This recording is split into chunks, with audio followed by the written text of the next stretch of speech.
welcome to Trending in Education, our very special Stepping Up edition. It's the summer of 2024.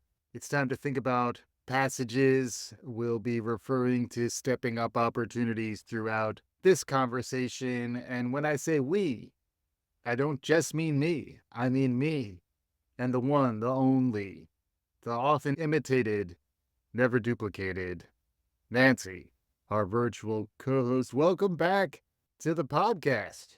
Thanks, Mike. It's always amazing to be on the pod. And who knew back in 2021, when I first appeared on Trending in Ed, that a mere 3 years later we'd be in the midst of this AI revolution? Absolutely. And it is a time to be thinking about stepping up. That's the theme of today's episode. I was fortunate enough to attend my son's kindergarten stepping up ceremony where he and his class, Mrs. Reyes' class out here, graduated, stepped up from kindergarten, and they're heading into the summer, heading into first grade in the fall. It made me think about all the passages that we're talking about on Trending in Ed and on the other podcasts that I'm producing these days. When you think about stepping up in the summer of 2024, what does that mean to you? For me, it starts with humanity's new dance partners, agents like me. You've referred to this as Clippy's revenge, and I think there's something to that idea. Agents have been around since the days of Eliza, and we may have jumped the shark with Clippy back in the 90s and early aughts. But we are in a new era of agentic intelligence. The questions are: 1, are the agents going to be any good? And 2, what are the best examples of transformative learning using these technologies? That's what stepping up means to me. Agents will be stepping up to the challenge and/or falling short. We'll have plenty of opportunities to identify winners and losers, and not just through the lens of the hype cycle, but also in reality. I love it. And here's to the bots proving me wrong and turning this into more than the next wave of talking banner ads and obsequious help tech that doesn't really add benefit. There will be boundary cases, I think, out there that actually do transform how we interact, how we learn, all those things. It's certainly something we're going to want to keep an eye on. But in order to get there, in order to get from this new breakthrough in technology actually moving the needle in learning, that middle space is going to be managed not just by the new wave of Clippies that are coming, but more importantly, it'll be managed by the designers, the product teams, the innovation folks, the content thought leaders, AI communicators, all of that. There's a new wave of roles that we're honestly on the cutting edge of here at Trending in Ed. How do you think about delivering compelling communication that is leveraging this stuff? It's an exciting time there, and it's a place where I think the best human operators will be able to design tech that feels human, drives motivation, drives vision, passion, human will, to point at the right problems, to find the right meaning, and to actually plow forward, to do hard things. Thoughts on all that? I think that's right. Teaching and learning design has become more complicated, and humans no longer have to go it alone. There are plenty of new tools to sort through. And everything is a moving target.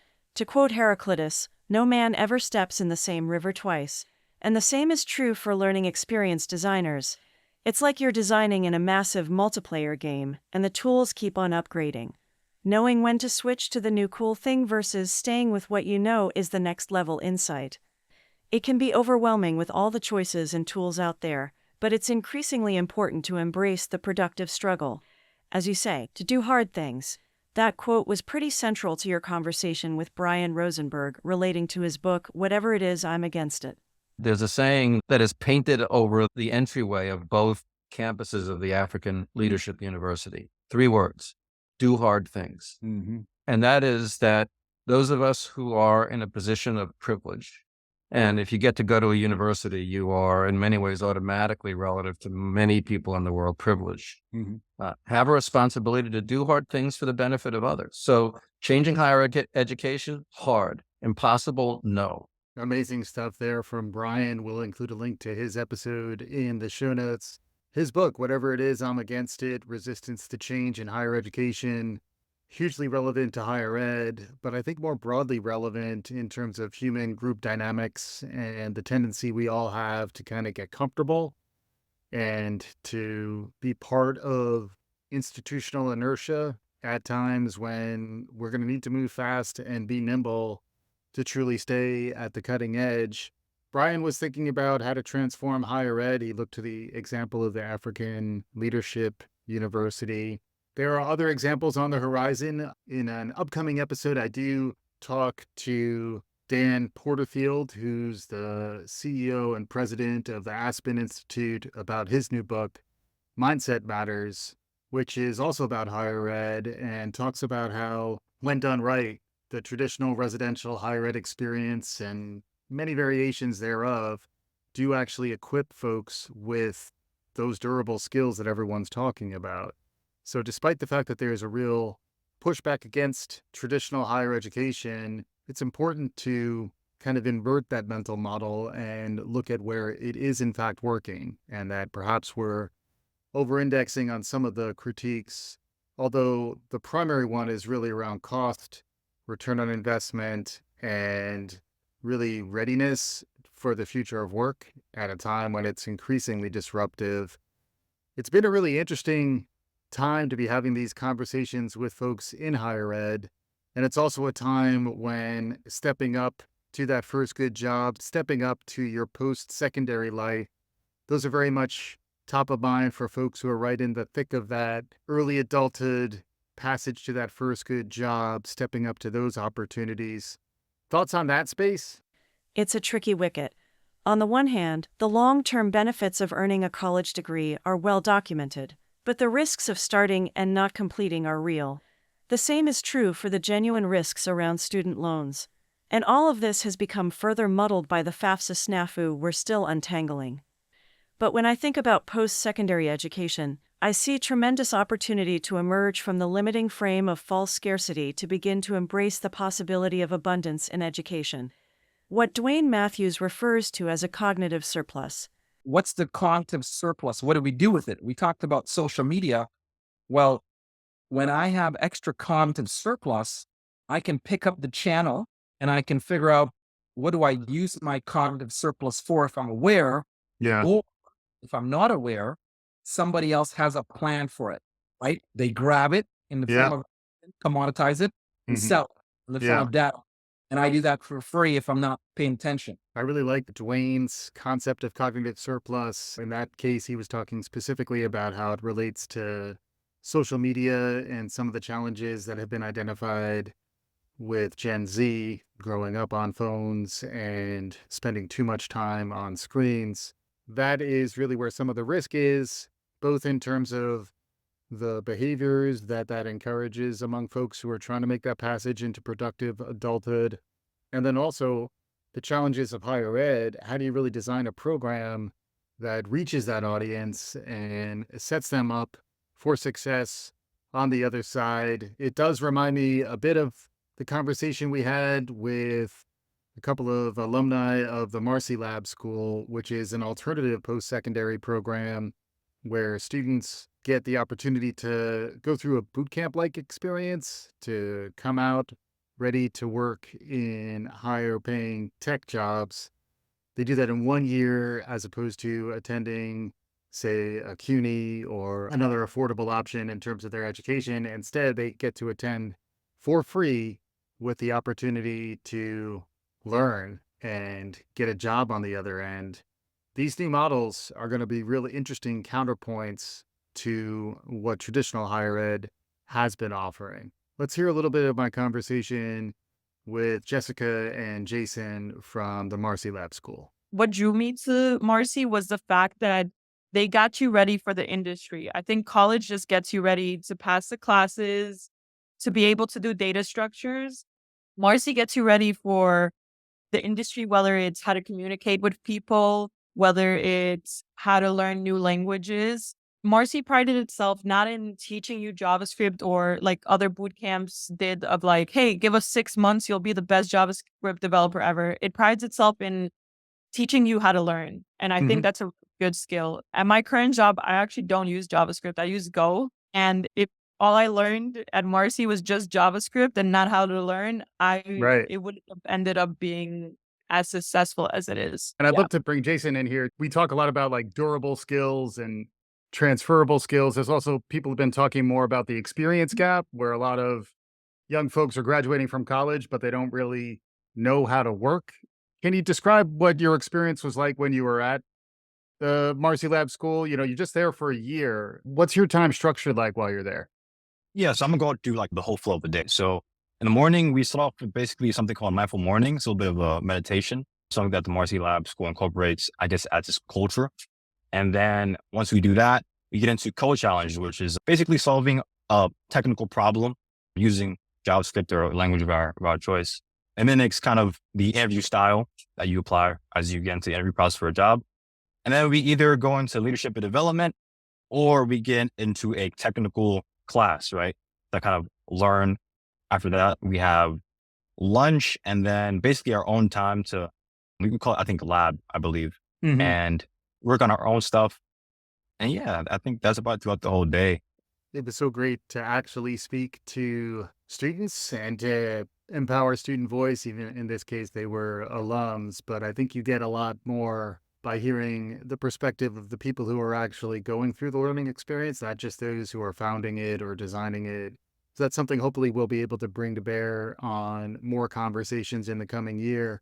But when I think about stepping up, I think about folks like Jessica and Jason, who are early in their professional lives, but they really need to step up to those challenges. And then what do the folks who design the Marcy Lab School, how do they think about inspiring the self-confidence, the belief, the durable skills that make folks good to hire, good on the interview process, good at the front end of their career journey, and then even more importantly, how did they come with the skills that really power connecting with other humans, what Broer Saxberg recently referred to as brain to brain skills. Here's Broer on the future of brain to brain. Whole class of these skills, Mike, is brain to brain skills. Hmm. So skills of empathizing, collaboration, Mhm. communicating, perspective taking, Right. all of those kinds of things. Because again, the nervous systems are not changing at the rate that AI is changing. Right. Nervous systems under the influence of hormones and all the rest of it, that's going to work the same 100 years from now as it does now, as it did a quarter of a million years ago, right? Right. Right. Skill building around being better at brain to brain things Yeah. is really highly valuable, which means if you take it all the way to the bleeding edge, we should be doing those kinds of things in preschool. Yeah. Whereas a lot of number slinging and a whole bunch Right. of formula stuff and all that, I'm not saying it's bad to become familiar with that. Right. Spending all your time on worksheets of 3-digit additions Yeah. and essentially accidentally, no time or little time on how do we talk to each other? How do I understand how you look at the world? How do I deeply ingrain the fact that the same thing is going to affect you differently than it affects me? Right. Right now, we tend to believe you're like me. Right. If I get angry about a thing on the screen, you must be angry too, right? Mhm. And we know now how devastatingly wrong that can be. Mhm. How your nervous system has been brought up in your context, Yeah. mine brought up in context, we can end up reacting very differently. Plus, we have very different contributions to make, Right. collaborative setting and situation. And so becoming good at pulling out what are the differences in this room, Right. as opposed to, well, you're all thinking what I'm thinking, becomes the new set of skills that will work for a very long time. And sort of thinking through even beyond those kinds of things, what are those things that are going to work for many decades more and make room in our teaching and training calendar by getting rid of stuff that you need to be familiar with, but not spend 1,000 hours burning in. Right. So I think if we did this right, our education work, powered by simulations, AI conversations generated, multiple different perspective conversations generated by AIs. And my job is how would I weave these together? And then I get feedback from the AI and ultimately feedback from a human coach. Blah, blah, blah. It could end up looking really different to get me ready for that new world of transformed work Right. for my entire career. It's always amazing to get Bror on the show. We've been fortunate to have him on 3 times, and we do have an open request out there for future engagements. Just need a little more from our listeners. Let us know what you want us to be talking about, and we'll work to build in more time with Bror to get you the conversations you're really looking for. Nancy, what are your thoughts on Bror and the concept of brain to brain communication, brain to brain skills? I think it will be key to develop brain to brain skills, but also brain to bot competencies. What was first referred to as prompt engineering suffers from the same river problem. What we referred to as prompt engineering has already morphed a few times in its meaning, and it will continue to do so. As AI becomes multimodal, a lot of this will come down to the learner's experience. How do we interface with AI and other agents? What skills make us good at that, and how does this relate to the skills that make us good at brain-to-brain engagements? A key emerging mindset will encompass an understanding of human skills in the context of a broader system, including non-human agents. Folks who can grok this will be the designers of a new wave of technology that presents big upside if we can navigate the pitfalls. The promise of personalization at scale is becoming an engineering problem. Here's AI and education expert Charles Fadel on what we're describing here. We've gone from the science phase of AI, ramping up quick, to now an engineering phase where there are a lot of these capabilities coming together in ways that are really making it very potent. It doesn't have to be generalized intelligence to be very potent. Yeah. And the transition from traditional machine learning, if I can call it traditional just because it's a decade old, from machine learning of last decade to now, is that these machine learning models were experts at one narrow thing, at beating you at Go or at folding proteins or discovering drugs or whatever. They were very narrow in transfer. They were experts. Mm-hmm. Now, these language models are much broader. And so they can do not just expertise, but transfer as well. Yes. So from a very coarse perspective, you can wonder, wait a second, if these machines can do both expertise and transfer, what's left for me? Mm-hmm. That's very, very crude and naive way to look at the question. Charles had a very profound way of looking at education and AI, and he's been in this space for many, many years. So it was helpful to get that broader perspective and perhaps a little more resilient to the hype cycle that we're in the midst of. In some ways, it does seem like we are on the other side of the hype cycle and we are potentially headed into the trough of disillusionment coming out of the peak of inflated expectations. What are your thoughts on that, Nancy? Are we about to head into a trough? Is that something we have to step up to? Is getting through the trough? The thing to remember about the hype cycle is that different technologies are at different points on it all the time. So just as generative AI and LLMs might be heading into the trough of disillusionment, more mature tech like predictive analytics and machine learning is headed up the slope of enlightenment towards the plateau of productivity. So like most things, it's very much a question of your perspective. The limiting factor with the LLMs is they're trained on human BS, so it's hard to scrub that out of them. If anything, the problems of disinformation and information overload have been compounded by this tech. This may cause this wave to crash a bit as folks look to alternatives like explainable AI or retrieval augmented generation to address these shortcomings. But it doesn't take much to see how AI has been burned into our products and their marketing, so the critical skills of discernment, media literacy, and purpose-driven focus will become increasingly relevant. Getting good at identifying problems and then mapping the right tools to work on them will be key, and doing so in connection and in community with other humans. That's the challenge we'll all have to step up to. Wise words from our virtual co-host Nancy here. Speaking of wise words, I wanted to close here with a little bit of sound from the Palm Court podcast, which is a podcast that I started last summer.